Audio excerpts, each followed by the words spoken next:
This week was Videotastic. Find out what new music videos made me LOL and which ones made me want to strangle that Archuleta lookalike until he sounded remotely like William Beckett. Ugh, I didn't even look at you.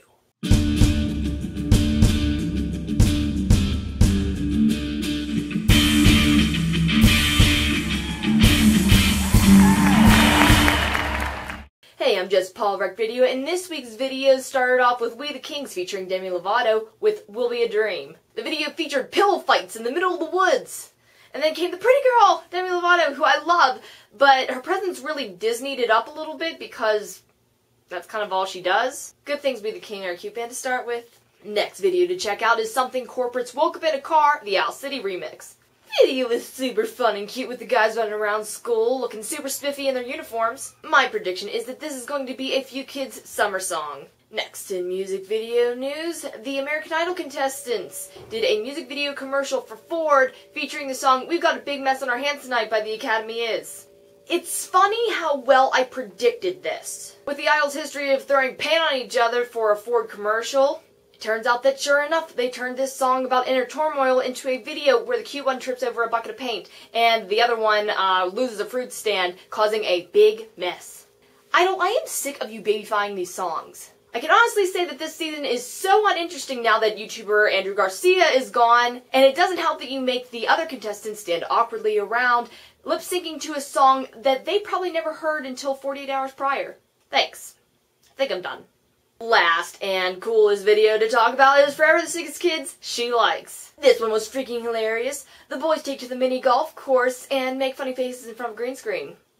Remind you of anybody? Now let's talk about one of my favorite subjects, MGMT news. The boys were on SNL this week, and Flash Delirium was okay, it sounded really good, but it wasn't until Brian Eno that you really saw MGMT up there. Towards the end they went a little crazy, Ben was pouncing on his keyboard, the boy finally broke loose. MGMT were also in this issue of Rolling Stone featuring the top 40 reasons to get excited about music, where you learned a little bit of background between the boys and how exactly they get along. The band's friend Simon O'Connor explained what he thought of the guys after living with them for some time. Ben and Andrew have a strained relationship, like a couple that have great sex, but that's it. Well, it's not exactly how it sounds.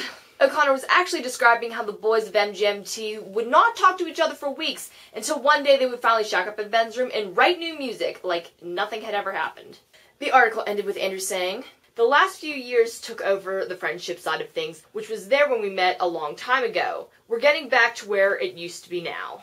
With congratulations coming in only second to Bieber on the Billboard charts, MGMT are still learning how to cope with their unexpected success and are returning to a more truthful tone when it comes to writing music. Holy goodness!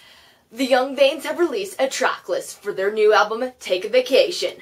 Besides the tracks we already know, like Change and The Other Girl, Ryan and John are getting us super excited and looking forward to 9 other tracks, including titles like Cape Town and Lie to the Truth. So now I guess we can imagine what they sound like. In tour news, Muse is kicking off their tour a little later this year on September 22nd, starting in San Diego, California. But Cage the Elephant is starting much sooner, on April 30th, starting in San Antonio, Texas. But San Antonio wasn't the most interesting place on their list. Just the second tour date is located in Pizza Hut Park. That's a cool place. Releases for this week include Bullet for My Valentine, FIBA, Punk Goes Classic Rock, various artists, B.o.B, B.o.B presents The Adventures of Bobby Ray, features like, Weezer and Haley Williams. Punk Goes Classic Rock may just be releasing, but it's streaming free on MySpace, and later this week, I'm going to be doing a review on it. So you can leave your comments and video responses about the songs and artists down below, and they might be featured in the review later this week.